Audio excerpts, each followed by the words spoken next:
Bienvenidos amigos a este tercer episodio de Camino hacia el Destino. Hoy escucharemos 2 nuevos segmentos y la continuación del segmento sobre política. Desde la cultura, la política o los textos latinoamericanos, la propuesta es buscar el sentido de todo lo que acontece. ¿Juzgar todo a la luz de la fe cambia en algo nuestra vida? Comenzamos.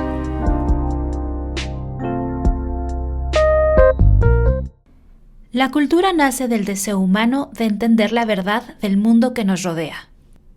Bajo esta premisa, ¿un cristiano entonces entiende diferente la realidad?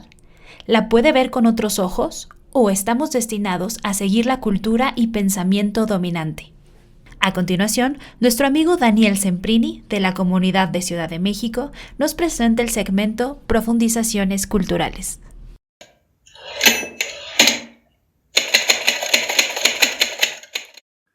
A menudo nos encontramos enfrente de hechos pequeños y grandes que tocan nuestra humanidad y la provocan. Elecciones políticas, huracanes o el nacimiento o la muerte de seres queridos. Todo esto nos interroga y nos empuja a decidir por una postura, que sea de indiferencia o de deseo de encontrar el sentido de lo que pasa. Esta última exigencia de ir al fondo de los acontecimientos, sin censurar nada, es muy humana y manifiesta el hecho que tenemos la necesidad de abrazar la realidad, de entenderla, de reconocer su valor. El esfuerzo, la labor para acoger y entender el sentido de lo que sucede es la fuente de la cultura humana. La cultura verdadera, entonces, no puede ser ni erudición académica, ni cúmulo de informaciones, sino que nace como expresión de la experiencia de una comunidad que se deja interrogar y experimenta un significado claro de la vida y del mundo. Esa cultura se puede definir como conciencia crítica y sistemática de la experiencia que esta comunidad vive. Crítica significa capaz de reconocer cualquier fragmento de verdad y de valor encuentre. Sistemática quiere decir que se interesa de la totalidad de la vida y construye una visión unitaria y ordenada de esta. Esta conciencia se desarrolla y se expresa en juicios razonables sobre todos los aspectos y problemas de la vida personal y social, pasados y presentes. La cultura cristiana, nuestra aportación específica, nace de la experiencia de fe de personas que hacen parte de una compañía eclesial, que se vuelve más concreta y cercana para nosotros en la compañía del movimiento de comunión y liberación, en los grupos de amigos de la escuela de comunidad, en la compañía de la fraternidad. Compañía que nos educa a vivir intensamente todo lo que hay en la vida y a juzgarlo a la luz de la fe. A propósito de la cultura cristiana, don Luigi Giussani afirma lo siguiente: la fuente de la cultura es la experiencia de una compañía vivida, la experiencia de una vida vivida.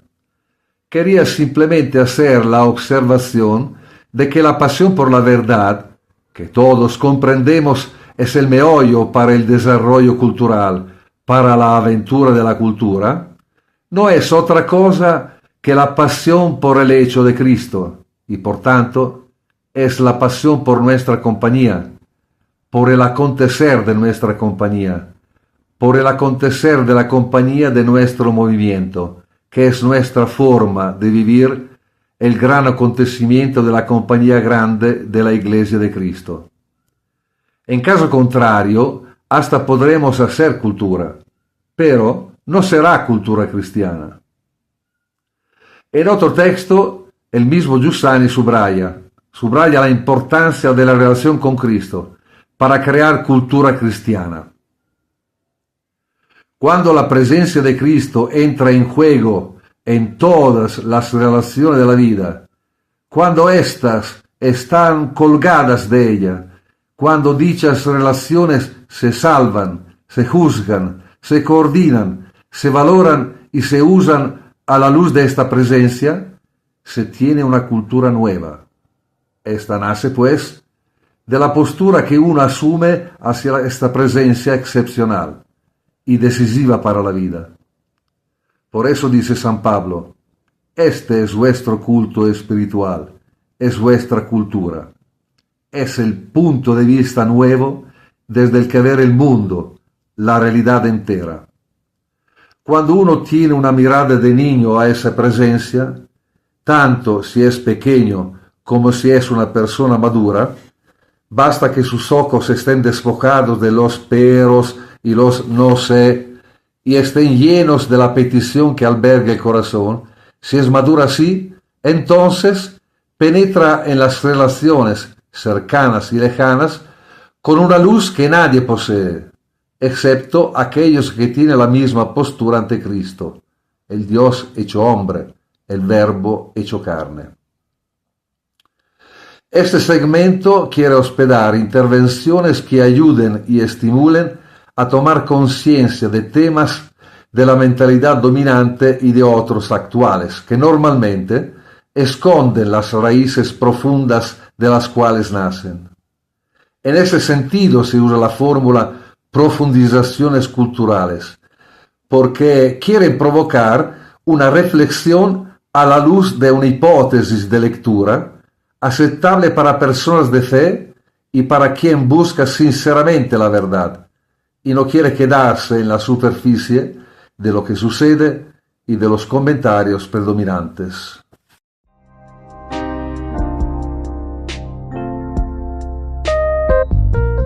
Como mexicana debo confesar que las cuestiones políticas me producen mucha incertidumbre. Verdaderamente me cuesta mucho trabajo no desesperarme y caer en una de dos posturas. Obsesionarme con los temas para después terminar frustrada o ya de plano mejor ignorar y solamente echarle ganas. Pero sinceramente no me quedo tranquila. El acontecimiento cristiano también puede y debe ayudarnos a juzgar el panorama político y social.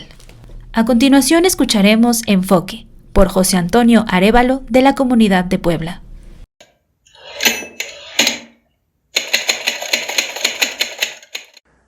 Hola amigos, este es el segmento de Enfoque, donde hoy les propongo platicar sobre el Plan C, dónde está nuestra esperanza. Y quiero comenzar con algunas preguntas que nos ayuden a introducir el tema. ¿Cuáles son las consecuencias de un Congreso con mayoría de la 4T o de cualquier otro partido o coalición? ¿Se pone en riesgo el futuro del país con esta sobrerepresentación? ¿Tendríamos un país autoritario, autocrático, no democrático? ¿Cómo nos afectaría a los ciudadanos de a pie esta circunstancia? Esto significa que vamos camino a ser como regímenes como el de Cuba, Venezuela, Nicaragua, Rusia, China, Turquía, donde un grupo, un partido, una persona controla políticamente a una nación. Para ello quisiera recordar algunos antecedentes. El 3 de junio, un día después de las elecciones, la secretaria de Gobernación en la mañanera planteó un mapa que aseguraba la mayoría parlamentaria para la 4T y con ello la seguridad de la aprobación de las reformas propuestas en el Plan C el 5 de febrero en Querétaro. Desde entonces se ha escrito mucho sobre el tema, a favor y en contra. Y se espera que los 11 consejeros electorales y los 5 magistrados del Tribunal Electoral decidan en uno u otro sentido. Curiosamente, el futuro del régimen político de nuestro país depende de 16 personas que tienen en su mano estas decisiones. La reforma al Plan C tiene que ver con las reformas al sistema electoral, a la participación ciudadana, reformas al Poder Judicial, al Poder Legislativo, reformas sobre los programas sociales, a la educación, a los derechos laborales y pensiones, reformas a la política energética, a la política fiscal y a la de seguridad nacional, entre otras, modificando la Constitución. Por eso se requiere la mayoría calificada. Para unos, el plan C es la consolidación de un régimen que beneficiará a los más pobres y necesitados, quitará privilegios a los más favorecidos, acabará con la corrupción, eliminará la violencia y nos llevará a un estado de bienestar para todos.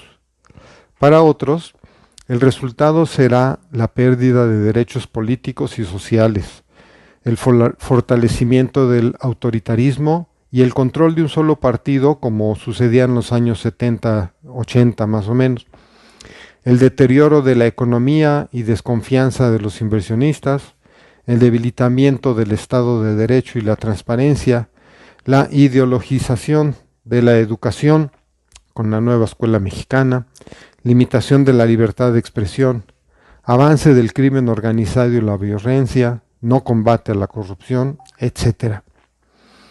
El problema es que no podemos experimentar para ver qué pasa, porque puede que sea muy malo, aunque esperemos que sea muy bueno.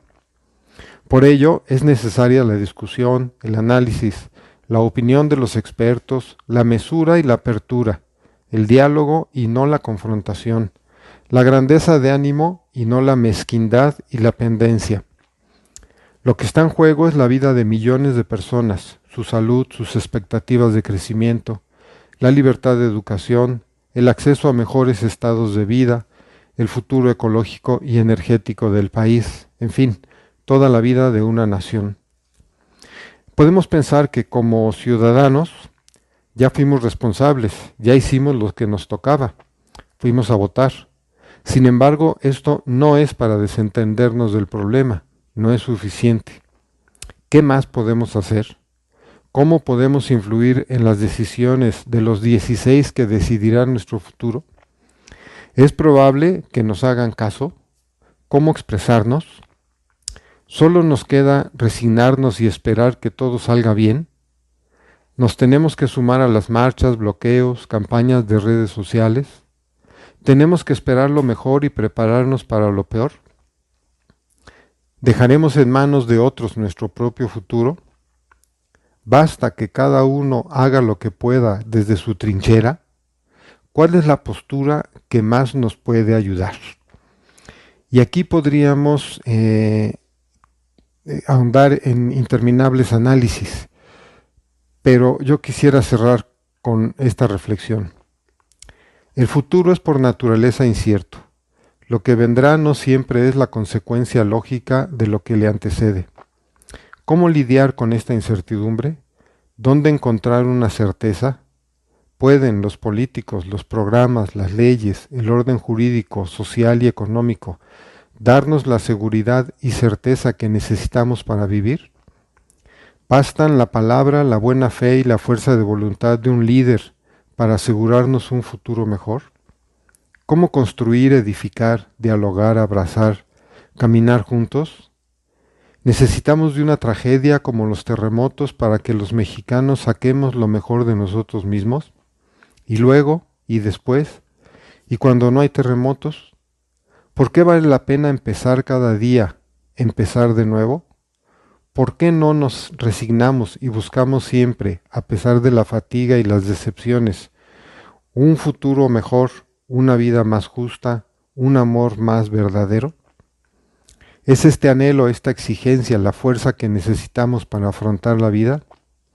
¿Quién puede sostener esta débil pero al mismo tiempo inquebrantable esperanza? ¿Qué nos permite no apartar la mirada, adentrarnos en los problemas para intentar resolverlos, levantarnos después de la caída, regocijarnos con los éxitos conquistados? ¿Qué fuerza o poder o persona puede sostener nuestro deseo de un país más justo y próspero? Ahora es el plan C. Mañana será la negociación del TEMEC. Pasado mañana las elecciones de medio sexenio. Después las elecciones del 2030. Y así podemos seguir. El gran reto es verificar qué es lo que en esta realidad sostiene nuestra esperanza. Hasta la próxima.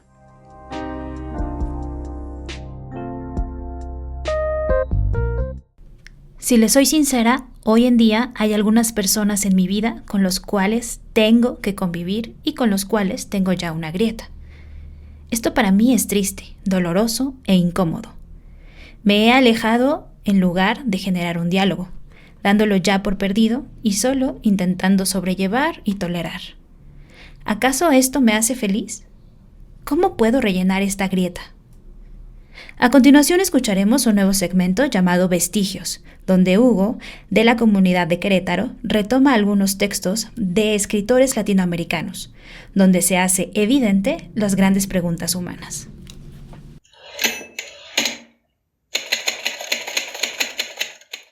Saludos, queridos amigos, les habla Hugo León, bienvenidos a este espacio del podcast que hemos titulado Vestigios, el sentido religioso en los textos latinoamericanos, un espacio en el que queremos poner frente a nosotros aquellos imágenes, costumbres, textos, los textos de nuestra cultura que expresan lo más profundamente humano, el sentido de justicia, de felicidad, las exigencias del corazón, la exigencia de plenitud, de belleza, de verdad. Todo ello que don Luigi Usani ha sintetizado con la expresión sentido religioso. Y en esta ocasión he titulado Aferrarse a la maravilla. Hemos vivido en México tiempos convulsos en este año, en el periodo electoral, que recién acaba de pasar, terminar el 2 de junio, y hemos visto, podemos reconocer en nuestros ambientes, distinguible entre nuestros vecinos, amigos, familia, compañeros, como uno de los fenómenos más claros a la polarización. Y pensando en ella, me ha venido a la mente un bello poema de Mario Benedetti que se llama Grietas. Las grietas y la polarización. Dice el poeta, la verdad es que grietas no faltan. Y continúa, así al pasar recuerdo las que separan a zurdos y diestros, a pequineses y moscovitas, a plésbites y miopes, a hijos pródigos y detectives, a Borges y Sábato, a mayúsculas y minúsculas, a pirotécnicos y bomberos, etcétera. Después de una lista medianamente larga, digo, uno siempre puede eh, alargar esta lista, hacer la serie todavía mucho mayor, continúa Benedetti diciendo, a corto o a larguísimo plazo, todas son, sin embargo, remediables. Bendita noticia, amigos, todas las grietas son remediables. Y prosigue, hay una sola grieta, decididamente profunda, y es la que media entre la maravilla del hombre y los desmaravilladores. La maravilla del hombre. Es decir, que solamente desmaravillando ahondamos esa única grieta que según el poeta es imposible de remediar. Esto es que la naturaleza humana es el punto firme, la maravilla del hombre. El Papa Francisco nos lo ha dicho siempre, nos lo ha insistido con esa expresión que usa él de partir de ese punto en el que todavía no se dividen las aguas. Y don Giussani nos ha ayudado a reconocer que ese punto firme y constante es el corazón humano. Bueno, para hacer frente a la polarización, decimos está el diálogo, ¿no? Y entonces me llama la atención esta relación entre el diálogo y el camino de maravillar. Decimos que diálogo es el camino que se da mediante la razón, día y logos, día a través de logos, razón. Pero pues la razón no es simplemente el discurso o lo lógico discursivo o la dialéctica, implica no solo lo coherente, implica también lo orgánico, no solo lo práctico, también lo significativo y no solo lo correcto, decimos también lo pertinente. El diálogo podemos reconocerlo cuando dialogamos con otra persona, no se da solo por las palabras bien ordenadas, por mejor ordenadas que estén, sino también por las miradas francas que ocurren entre los dialogantes. Y más que por una simple tolerancia, en lo profundo el diálogo se da por el reconocimiento empático del que tenemos enfrente y por su bien, por distinto que sea. Es decir, que en el fondo el diálogo es un camino del corazón en un sentido amplio, podríamos decir, apelando a esa expresión de Benedetti, es camino de maravillar. Y pensando en esto, en el diálogo y el corazón, recuerdo una expresión bellísima de Octavio Paz que está en El Arco y la Lira, en donde este autor dice que el diálogo del corazón es más que un acuerdo. El diálogo, dice, es más que un acuerdo, es un acorde. Interesantísimo y bello también, porque acuerdo y acorde tienen la misma raíz etimológica, ir hacia el corazón, a y corde. Entonces podríamos decir quizás que el acuerdo es ir hacia el corazón desde la razón o a través del diálogo, mientras que el acorde es el estar en el corazón desde el corazón. Si al acorde también le ponemos esa bella dimensión musical, ¿no? Rítmica. Maravillar, por tanto, diríamos desde la razón y desde el corazón. Esto sería el diálogo. El camino, por tanto, del diálogo y del maravillar. Hay un texto en la Litere de Julio que les recomiendo a todos leer. Se llama Lo que más nos apremia y es el juicio que el movimiento hace sobre las elecciones del 2 de junio y el día después, y utiliza ahí la expresión el bien para todos. Pues diríamos que este camino del bien para todos es en primer lugar el de maravillar, el camino del maravillar, o sea, esa pasión por el otro, porque indica el método del bien para todos. Y apelando a ese verbo, diríamos que es el único modo de salvarnos de la fatalidad de las grietas o de seguir ahondando esa única grieta imposible de remediar. Y también nuestros amigos de Coatzacoalcos, interesante, han elegido para este año, para el evento de Encuentro Cuatza, como lema a la concordia. Digo interesante porque también concordia tiene la misma raíz en el corazón, es decir, es aquello que se hace con el corazón. Bueno, pues ayudémonos a permanecer y a continuar, a agrandar ese camino de los acuerdos, de los acordes y de la concordia. Saludos.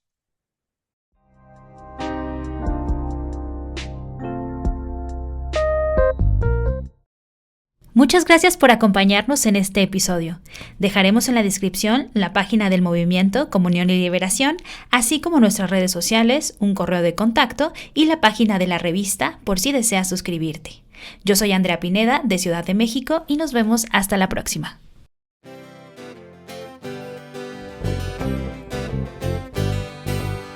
¿No te das cuenta que ya llegaste aquí, donde el cielo es azul y cada cosa canta? ¿No has visto que aquella cara ya tiene algo que no habías visto jamás? Tiene algo que no habías visto jamás.